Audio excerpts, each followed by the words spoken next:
Tamil cinema திரைப்பட நடிகையும் சின்னத்திரை serial நடிகையுமான Bhuvaneswari Tiruppur மாவட்டம் தாராபுரம் அருகே உள்ள ரிட்டாரவலசில் ஸ்ரீ பிரத்யங்கரா தேவி பீடம் ஒன்றை நிறுவியுள்ளார். அதில் தினம்தோறும் பூஜைகளும் அமாவாசை மற்றும் பௌர்ணமி நாட்களில் விசேஷ பூஜைகளும் நடைபெற்று வருகிறது.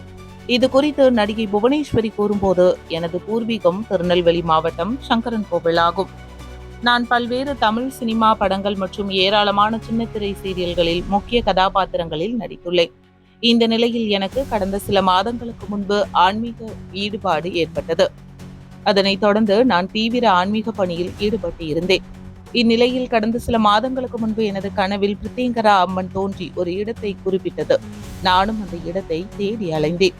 முடிவில் அது திருப்பூர் மாவட்டம் ரெட்டாரவலசு பகுதியில் உள்ள பிரத்யங்கரா தேவி அம்மன் என்பதை உணர்ந்தேன். அதனைத் தொடர்ந்து நான் இங்கு வந்து அம்மனை பூஜை செய்து வழிபட்டு வருகிறேன். பிரத்யங்கரா தேவி அம்மன் என்பது பஞ்சபாண்டவர் காலகட்டத்தில் அகத்திய முனிவருக்கு உதவிய அம்மன் ஆகும். இங்குள்ள வராகி அம்மன் இந்திரஜித் வழிபட்ட தெய்வமாகும். அது மட்டுமின்றி காலபைரவர், விநாயகர் உள்ளிட்ட பல்வேறு தெய்வங்கள் இங்கு குடிகொண்டுள்ளது. இங்குள்ள பிரத்யங்கரா தேவி அம்மனை வழிபட்டால் வாழ்வில் உள்ள அனைத்து துன்பங்களும் விலகி திருமணம் கைகூடும். வராகி அம்மனை வழிபட்டால் கடன் தொல்லை நீங்கும், கல்வி பெருகும் என்பது ஐதீகம். இந்த நிலையில் இந்த கோவிலில் வருகின்ற 11ஆம் தேதி ஞாயிற்றுக்கிழமை குரு பயிற்சி யாகம் நடைபெறவுள்ளது.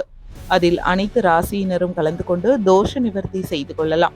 மேலும் இக்கோவிலின் கும்பாபிஷேகம் வருகின்ற செப்டம்பர் மாதத்தில் நடைபெறவுள்ளது.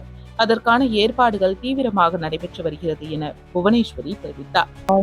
நடிகை புவனேஸ்வரி, என்ன நீங்க சினிமாவில் சின்ன திரைகள்லாம் பார்த்துருப்பீங்க. இப்போ நான் இருக்கிறது ஆன்மீகம். நான் ஆன்மீகத்தில் 20 வருஷம் ஆகுது. ஆனால் அது வெளியில் தெரியாது. அப்படி நான் ஆன்மீகத்தில் இருக்கும் போதே நான் நடிச்சுட்டே தான் இருந்தேன். சினிமாவிலையும் நடிச்சிட்டு இருந்தேன், சீரியல்